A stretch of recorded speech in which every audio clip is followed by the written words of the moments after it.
Help us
Good morning, everyone.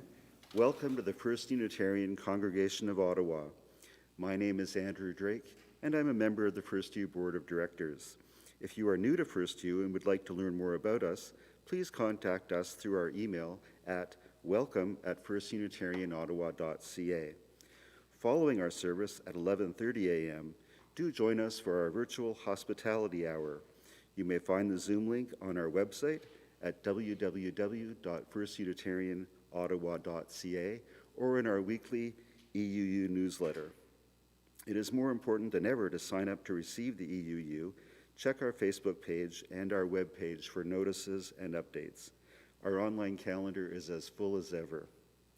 Whatever your heritage, whatever your faith, whomever you love, and however you identify, today you are a part of our spiritual community.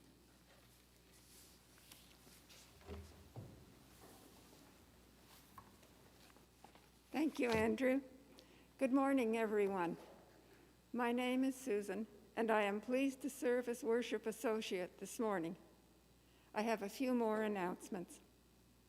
Please note that from Christmas through January 4th, most staff will be taking days off. Submissions for next week's EUU newsletter will be needed by noon on Tuesday, December 22nd, as there will be a special edition on Wednesday, December 23rd. There will be no EUU on Friday, January 1st. Do see the EUU and our website for information on the upcoming special services and activities for the holidays. On Christmas Eve, we shall have a special 5 p.m. Zoom service for all ages. Come dressed as your favorite part in the nativity story, whether angel, shepherd, wise person, sheep, or other. At 7:30 p.m., you may view our candlelighting service on YouTube. On Boxing Day evening, join us for Zoom trivia. And next Sunday, December 27th, we shall have a special live Zoom gathering instead of our usual service. If you are looking for instructions on how to contribute to First U's upcoming auction, check the EUU and our website.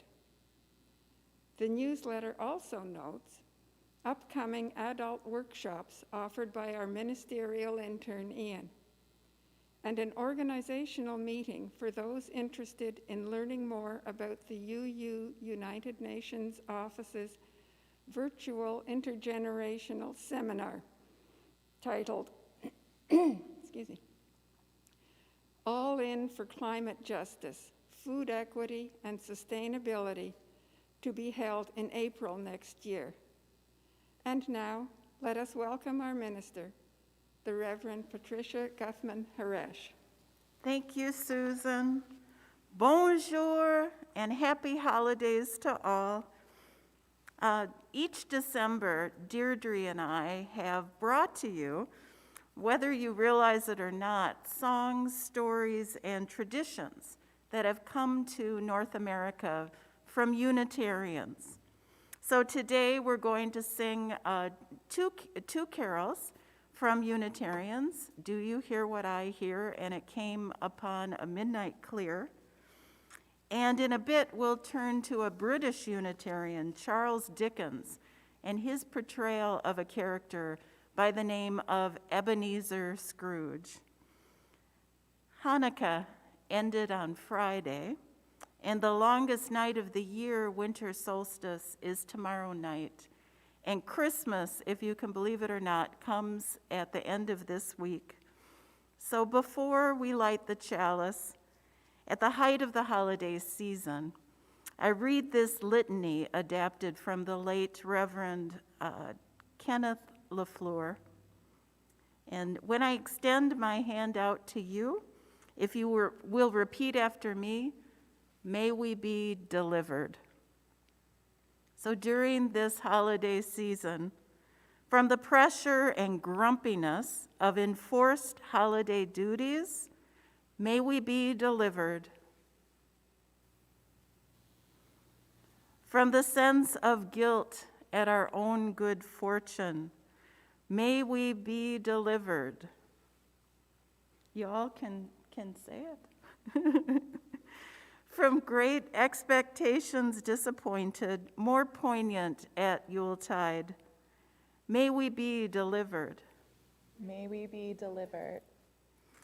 From cynicism, boredom, and ancient family feuds, may we be delivered. May we be delivered. From loneliness and despair, may we be delivered. May we be delivered. To spontaneity and some small sharing, and joy in silly things, and immoderate laughter, and nostalgic memory, and friends' embrace, and tinselly decoration of no intrinsic worth. At this time of year, may we be drawn closer together. May it be so.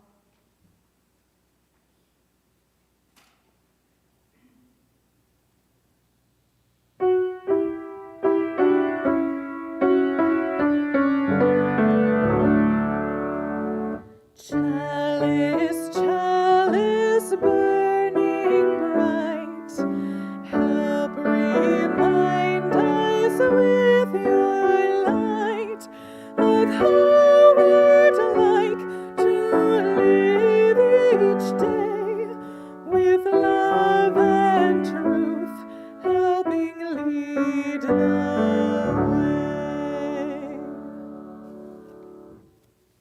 Hi everyone, it's Nao, your Director of Religious Exploration. Today I'm reading to you a story titled The Golden Christmas Tree, and it's written by Jan Wall.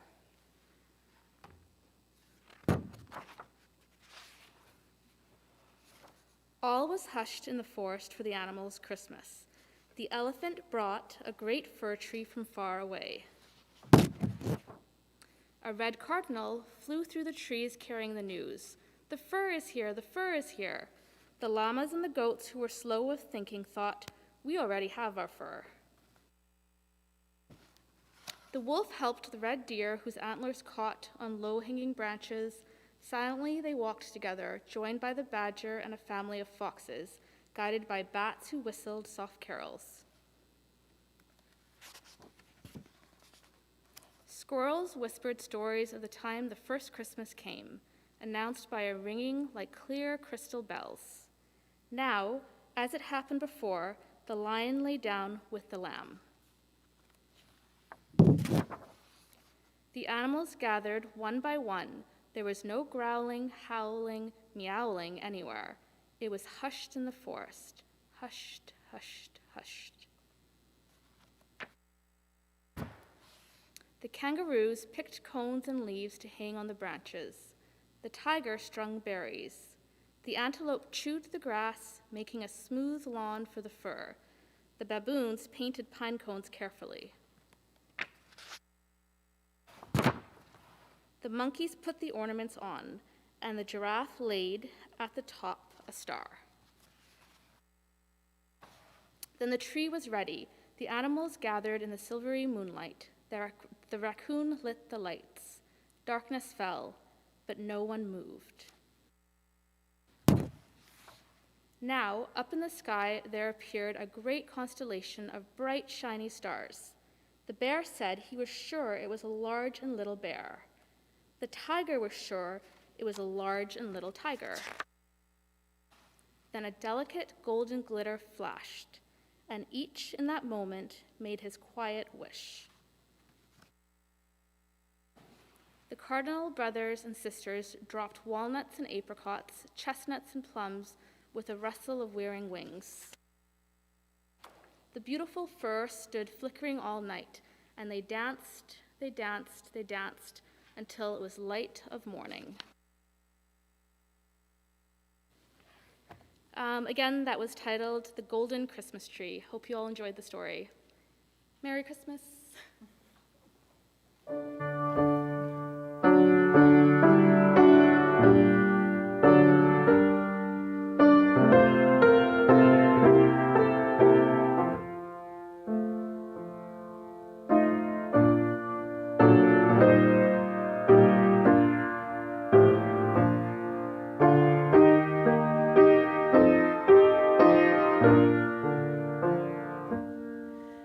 It came upon the midnight clear, that glorious song of old, from angels bending near the earth to touch their harps of gold.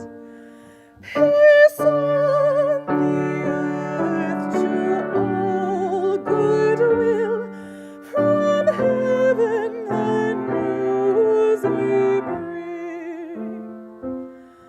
The world in solemn stillness lay to hear the angels sing. Still through the cloven skies they come, with peaceful wings unfurled, and still their heavenly music floats o'er all the weary world. Above its sad and lonely plains, they bend on hovering wing, and ever o'er its babel sounds the blessed angels sing. But with the woes of war and strife, the world has suffered long. Beneath the angels' strain have rolled 2,000 years of wrong. And we who fight the wars hear not the love song which they bring. Oh, hush the noise of battle strife, and hear the angels sing. For lo, the days are hastening on, by prophet birds foretold, when with the ever-circling year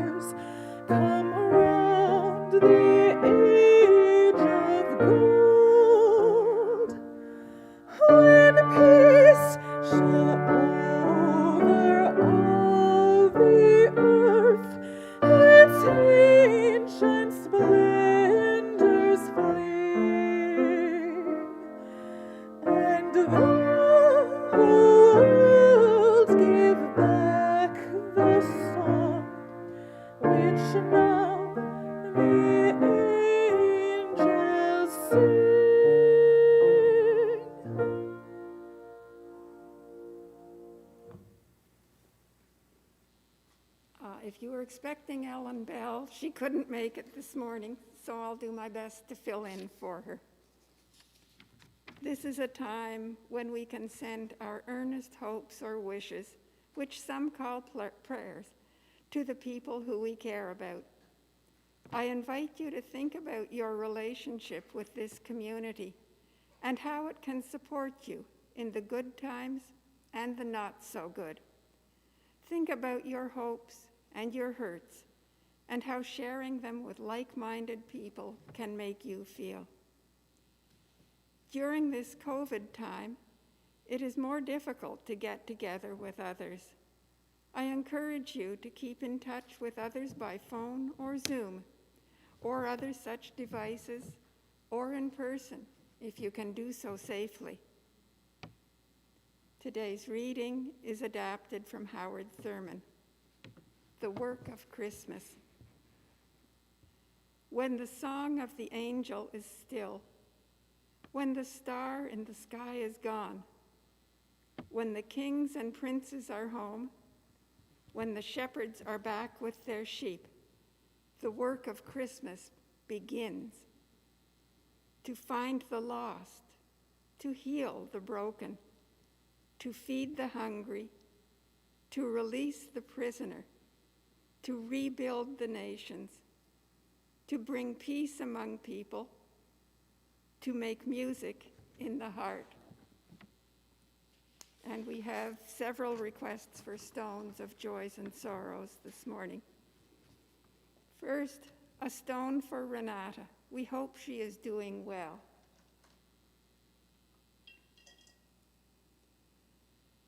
A stone of joy. Congratulations to Alec and Marlene, who welcomed their first great-granddaughter, Isla, on Sunday, December 13th. They are over the moon.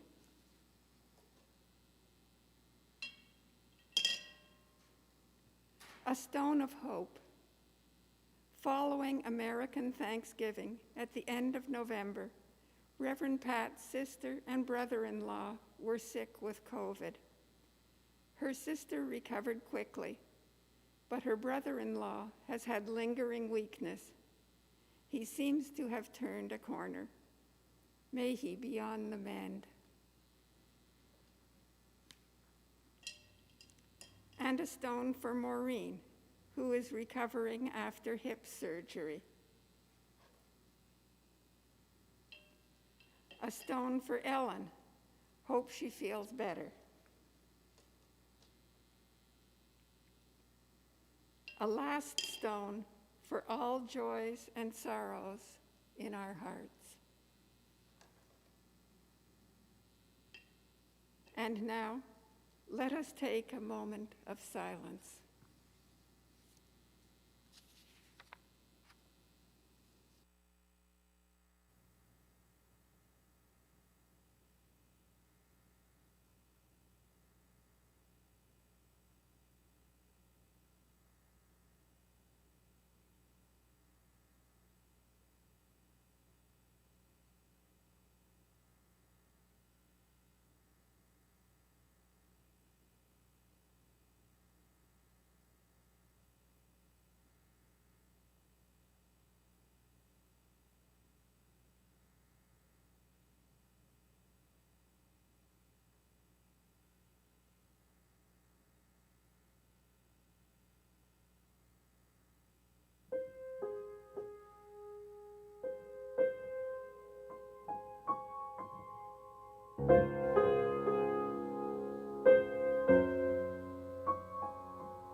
is from A Christmas Carol by Charles Dickens. Able that we should make some slight provision for the poor and destitute, who suffer greatly at the present time, many thousand. Are there no prisons? Asked Scrooge. Plenty of prisons, said the gentleman, laying down the pen again. And the union workhouses, demanded Scrooge. Are they still in operation? They are still, returned the gentleman. I wish I could say they were not. The treadmill and the poor law are in full vigor then? Said Scrooge. Both very busy, sir. Oh, I was afraid from what you said at first that something had occurred to stop them in their useful course, said Scrooge. I'm very glad to hear it. Under the impression that they scarcely furnish Christian cheer of mind or body to the multitude, returned the gentleman, a few of us are endeavoring to raise a fund to buy the poor some meat and drink and means of warmth.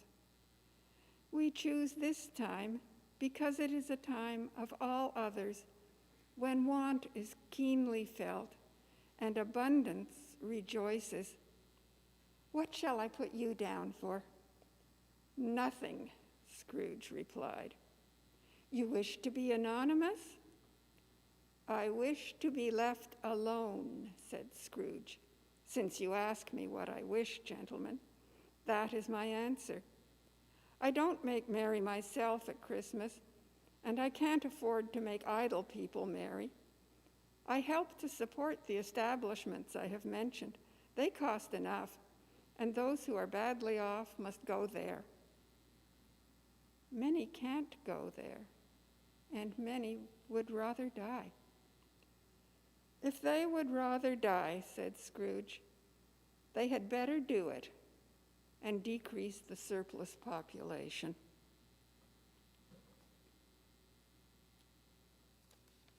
The many chilling passages of A Christmas Carol. Are there no prisons, no workhouses? Asked Scrooge. The gentleman replied, many can't go there, and many would rather die.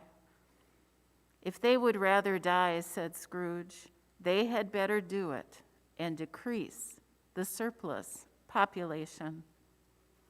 Merry Christmas, yes, from Ebenezer Scrooge, Brought to you by Charles Dickens, a Unitarian, not a wholly sentimental vision or version of Christmas. But Charles Dickens knew of what he wrote. In 1824, when he was just 12 years old, his father went into financial ruin for the first time, which landed him in debtor's prison.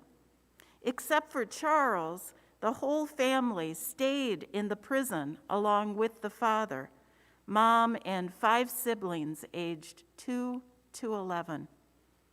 According to Matthew Haresch, in Western society at that time, if you fell behind in your bills, you went to the workhouse to earn your keep and pay off your debts. But your labor didn't always pay off your debts. You and perhaps your family could spend the rest of your life there. If you died in debtor's prison, your body was given in the name of science for dissection. A harsh life for many, inside of prison and out. Instead of going to debtor's prison with his family, and eldest son Charles was on his own. He had been going to school, but now at 12 he was living alone, living in cheap rented rooms, working 10 hours a day, 6 days a week, in a rat-infested shoe polish factory, pasting labels on pots of shoe blacking for 6 shillings a week. And that was all the money he had. And this went on for months, an experience so traumatizing that years later, as a grown man, Dickens could not walk past the place where the factory had once been without crying. You can see his own life in many of his novels. Dickens' character, Scrooge, talked about the treadmill. If debtor's prison wasn't bad enough, this treadmill was a feature in the prisons where inmates would walk endlessly, pushing a huge wheel while holding a bar at chest height. With every step, the wheel would turn, grinding corn. Prisoners were allowed 12 minutes of break every hour. It was meant to be a form of preventative punishment, so difficult that nobody exposed to it would ever risk offending again. But you wonder how they would get out of debt, given their lives in that time. The poor law that Scrooge speaks of is a reference to the then popular economic theories of Thomas Malthus. Malthus argued that ruinous poverty and starvation were necessary ills, as society could not possibly provide for everyone, and death would remove the undesirables from the population. Of course, this is what came with the industrial age. Malthus supported the poor law to create workhouses for the poor, as according to him, people who are unable to sustain themselves do not have the right to live. And even today, we can hear echoes of this sentiment that somehow those stuck in poverty are to blame for their own predicament. Whatever happens, yes, this is how it is. Dickens became a reporter and then an essayist and a novelist, which allowed him to escape poverty, although not always debts. But he never forgot what his family had experienced and the trauma of his childhood. Although Dickens was baptized and reared in the Church of England, he was described as a nominal Anglican for most of his life. He didn't quite like the state-controlled church. He turned to Unitarianism in the 1840s when he was in his 30s. The way it happened was in 1842. Well, I think he had thought about it for a while. But in 1842, Dickens traveled to the U.S., hoping to find progressive religious groups free from this state control that he witnessed in Europe. Although mostly disappointed with the United States, if you can believe it, he was enthusiastic about New England Unitarians. When he returned to England, he would attend Unitarian services. Disgusted with our established church and daily outrages on common sense and humanity, Dickens wrote to Unitarian Harvard professor Cornelius Felton. Sounds like a character in one of his books. He wrote to Cornelius Felton, "I have carried into effect an old idea of mine and joined the Unitarians who would do something for human improvement if they could, and who practiced charity and toleration." So even in the 1840s, we had a reputation for trying to help the greater good of humanity, for charity and tolerance. According to the online resource, the Dictionary of Unitarian and Universalist Biography, Dickens urged his 10 children. Yes, he had 10 children. He urged his 10 children to adopt a liberal, tolerant, and non-sectarian interpretation of Christianity. He called it the teaching of the New Testament in its broad spirit. He recommended that his children put no faith in any man's narrow construction of isolated passages of the Bible.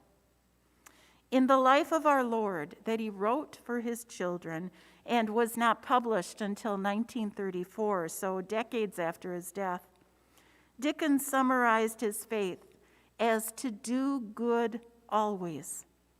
He believed humanity created in the image of the divine always retained a seed of good. There was hope for everybody. He preached the gospel of the second chance, like his character, Ebenezer Scrooge, that the world would be a better place if, with a change of heart, people were to treat others with kindness and generosity. And Dickens practiced what he preached. And you find this throughout his writings. Unitarian Michael Timko, an editor of the Dickens Studies Annuals, writes, Dickens himself, in his own life, worked tirelessly for a wide range of charitable causes. He raised funds for soup kitchens, immigration schemes, housing associations, prison reform, hospitals, adult education for the working classes, and disabled artists. He also believed that through his fiction, he could promote moral solutions to social ills and could change society for the better. Shortly after he returned from the United States, he was most active at the Little Portland Street Unitarian Chapel in England. This is when Dickens wrote A Christmas Carol.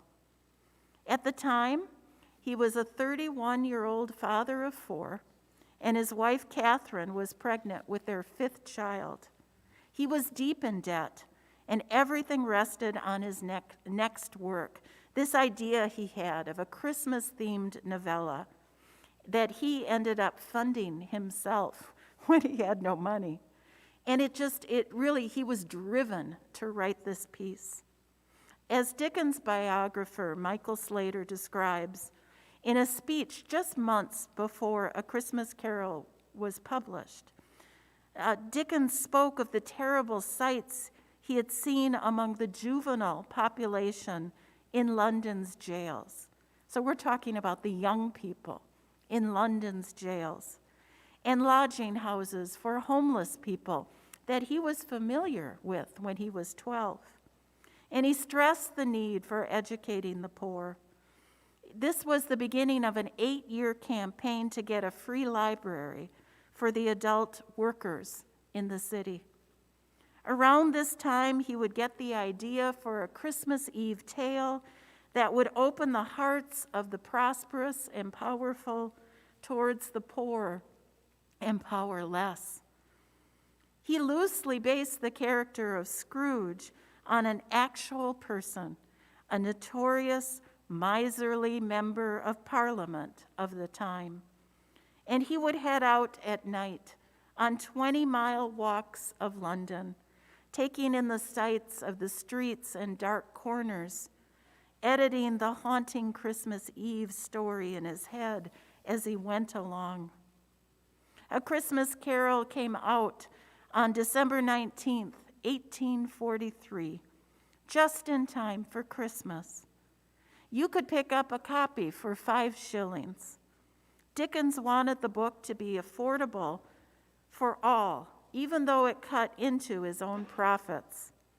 Within a week, all 6,000 copies had sold out, and the publisher issued another run and another, and it has kept on going ever since. From the beginning, it sparked transformation in people who read it. Robert Louis Stevenson wrote a friend, "I want to go out and comfort someone. I shall never listen to the nonsense they tell one about not giving money.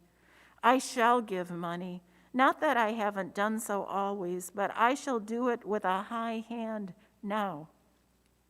Reverend Hilary Mullins notes that it wasn't just other writers who were affected. Some years later, after the Queen of Norway read A Christmas Carol, she sent gifts to disabled children in London signed with Tiny Tim's love.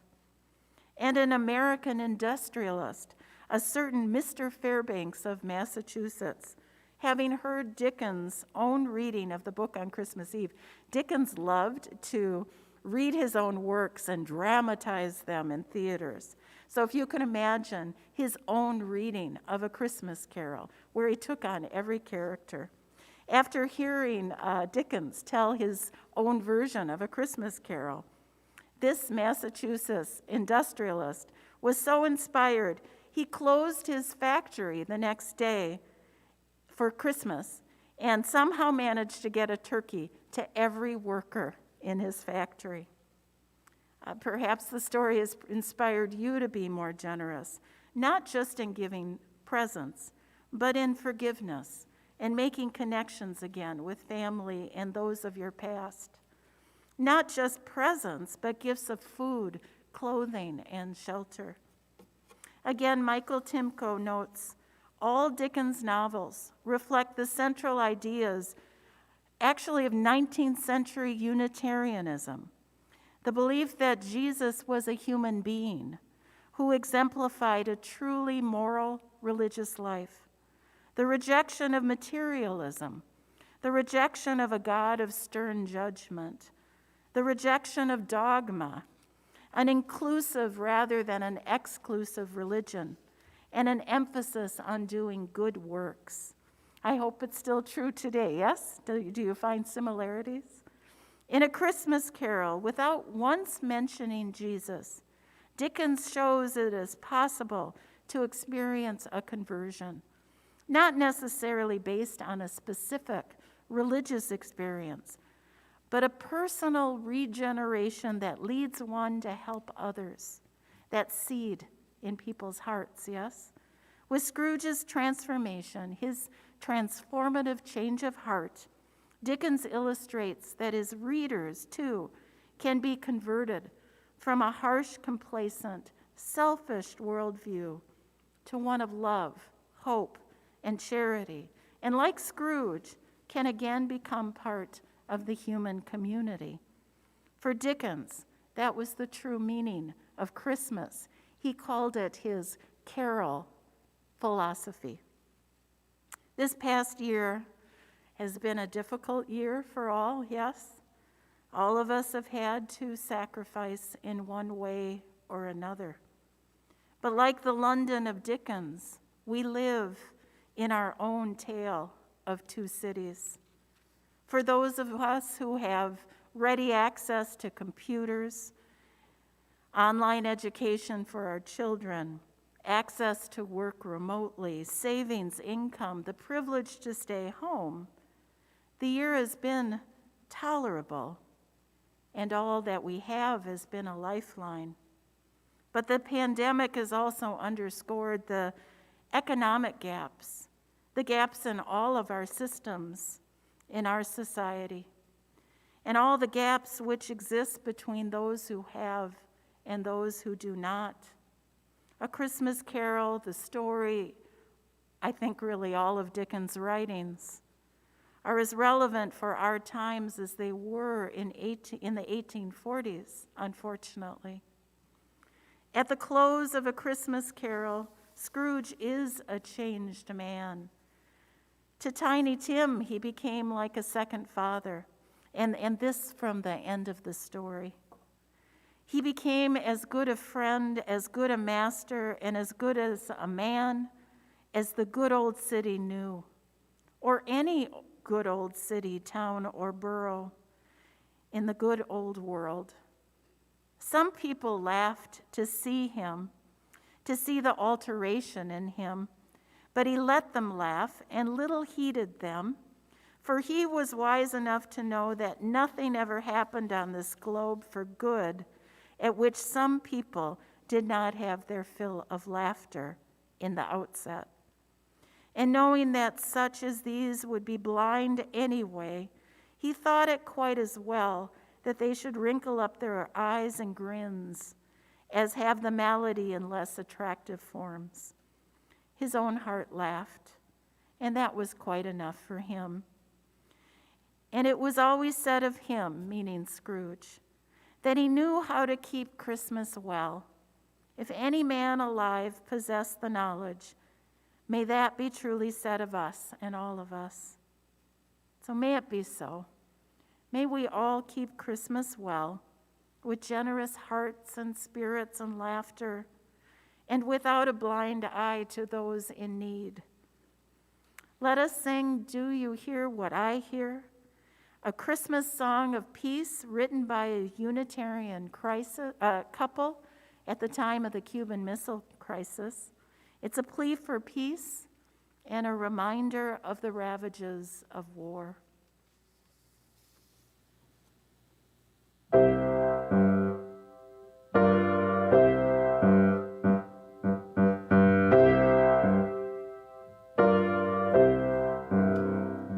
Said the night wind to the little lamb, do you see what I see? Way up in the sky, little lamb, do you see what I see? A star, dancing in the night, with a tail as big as a kite, with a tail as big as a kite. Said the little lamb to the shepherd boy, do you hear what I hear? Ringing through the sky, shepherd boy, do you hear what I hear? A song, high above the trees, with a voice as big as the sea, with a voice as big as the sea. Said the shepherd boy to the mighty king, do you know what I know? In your palace warm, mighty king, do you know what I know? A child shivers in the cold. Let us bring him silver and gold. Let us bring him silver and gold. Send a king to the people everywhere. Listen to what I say. Pray for peace, people everywhere. Listen to what I say. The child, sleeping in the night, he will bring us goodness and light. He will bring us goodness and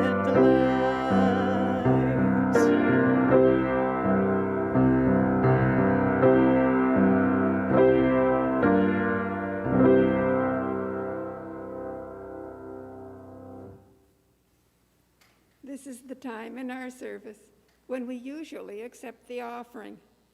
You may go to our website or contact our finance manager to find out how you might keep up with your pledge or make a donation during these times. We give these gifts freely. We receive these gifts gratefully. We dedicate these gifts to the work of the congregation, serving human wholeness, caring for the planet, upholding religious freedom, welcoming the stranger, loving one another.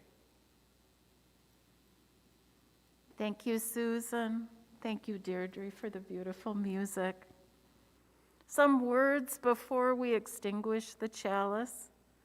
A verse that we don't often sing when we sing It Came Upon a Midnight Clear, but is so true of life and I think the year 2020.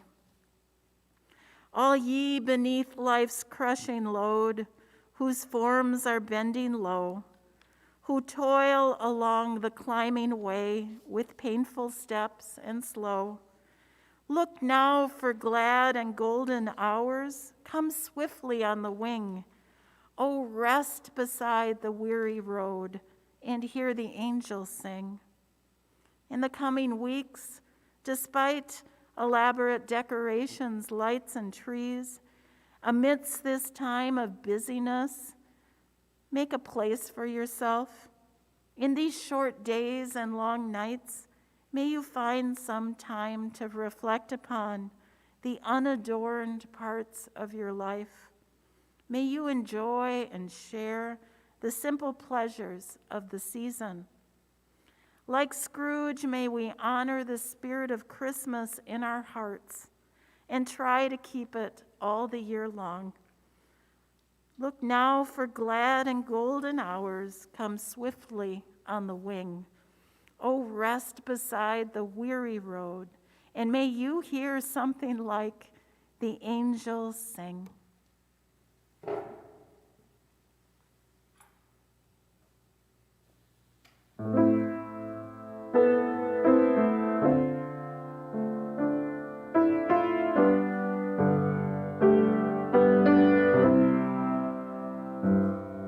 Spirit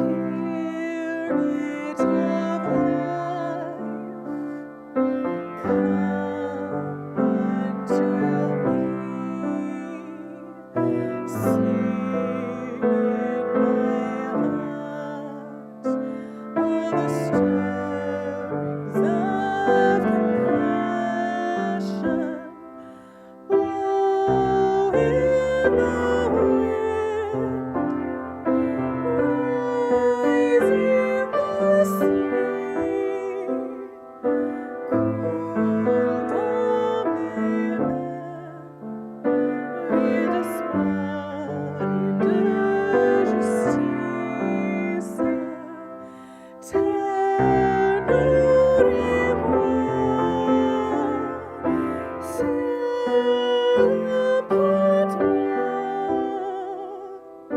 source de vie, viens vers moi, viens vers moi.